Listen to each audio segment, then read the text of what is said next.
Hello everyone, I'm Megan Sullivan and welcome to my channel. Today, I'm hyped to bring you everything we know about Dragon's Dogma 2 so far.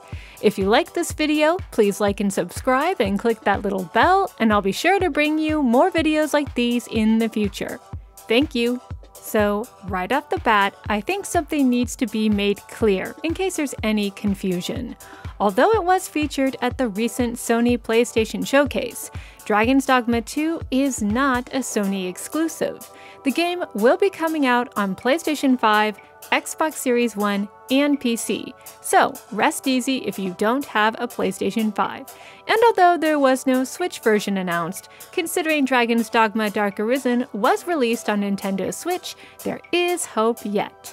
Anyway, let's do a quick review before we get into things. For those who don't know, the original Dragon's Dogma is an action RPG by Capcom in which the protagonist, that's you, literally has their heart stolen by a dragon and must get it back while fighting Cyclops and Griffins and Chimera around the lands of Grancis.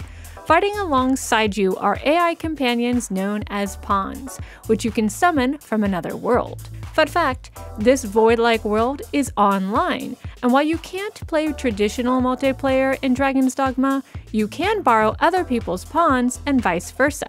This means if you're at the right level, you can borrow a tricked-up mage in your party at no cost to you, and while offline, your pawn can go on adventures with other people playing the game and will bring back gifts they acquired along the way. It's a great way to have some sort of communal component without having to deal with, actual people. In lieu of people, you'll be dealing with wolves, they hunt in packs, and other dangerous beasts, both big and small, and the large ones you can climb all over Shadow of the Colossus style. Some of these fights can be tough, especially at night, but in one of the game's coolest features, you can combine different vocations you've mastered, like swordsman and mage, or mage and archer, to do some awesome stuff in battle.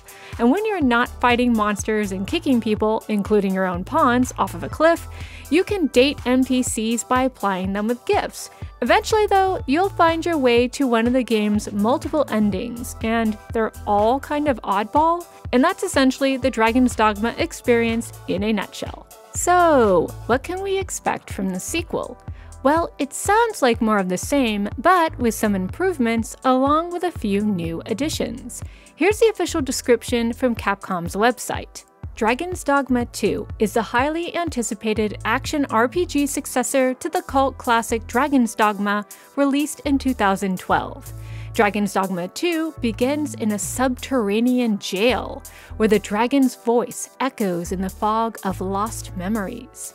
With their heart taken by the dragon, the Arisen is set on a path to slay that symbol of the world's destruction as it soars through the sky on massive wings, breathing flames that scorch everything in its path.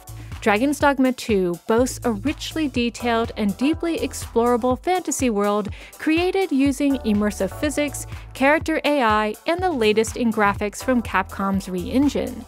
Up to 3 mysterious otherworldly beings, known as pawns, accompany the Arisen throughout their journey. Pawns create the feeling of a cooperative gameplay experience by offering unique characteristics, skills, and knowledge gained from their experiences with other Arisen. This action RPG challenges players to use their creativity and curiosity to shape their own experience.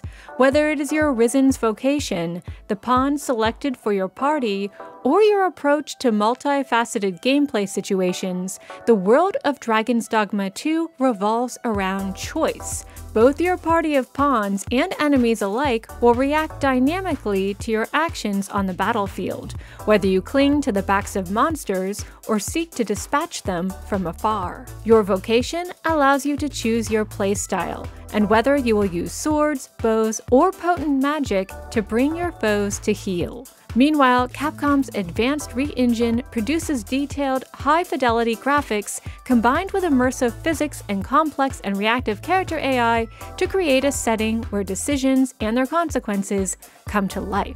Now, that's all we know so far, but the trailer hints at much more. For example, there is talk of lost memories, and the Arisen acting like a pretender.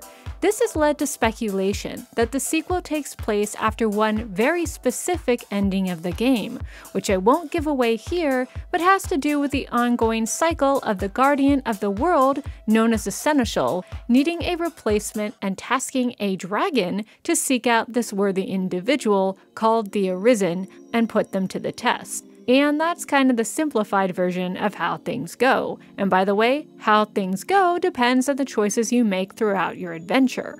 At any rate, the hope is that this quote-unquote new Arisen will shed some light on what's now happening in Gransys.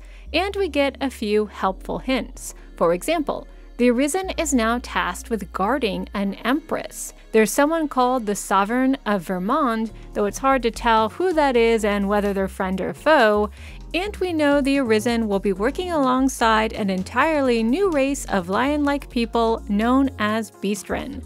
But that's not all. Trouble has returned to Gransys in the form of Grigory, the dragon from the first game, and even more monsters out of ancient Greek lore, including a Gorgon and a Sphinx. Luckily, we see the Arisen has access to some cool new moves, which possibly hints at new vocations, though it's a little hard to tell, that include destroying platforms like bridges or creating new bridges. Kudos to sharp-eyed fans who caught this, by the way. I totally missed it.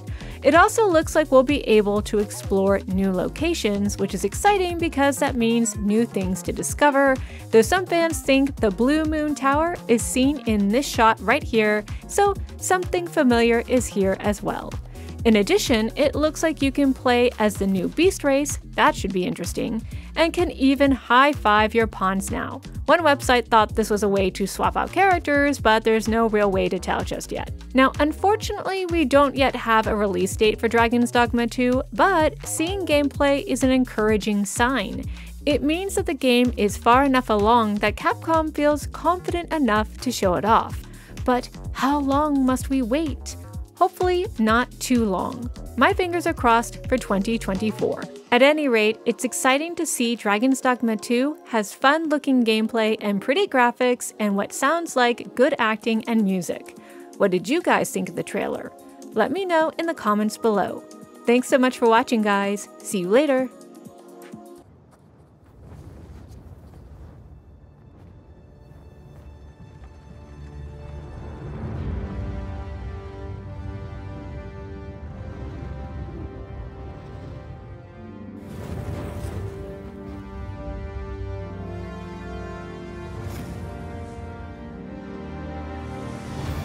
Remember?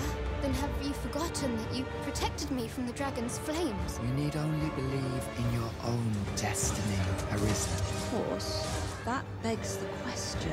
If he's a mere mummer, then where might our true Arisen? Empress Nadinia's life is in your hands, Sir Arisen. Praise be, for only the Sovereign's guidance can lead us true. Long live the Sovereign of Vermont!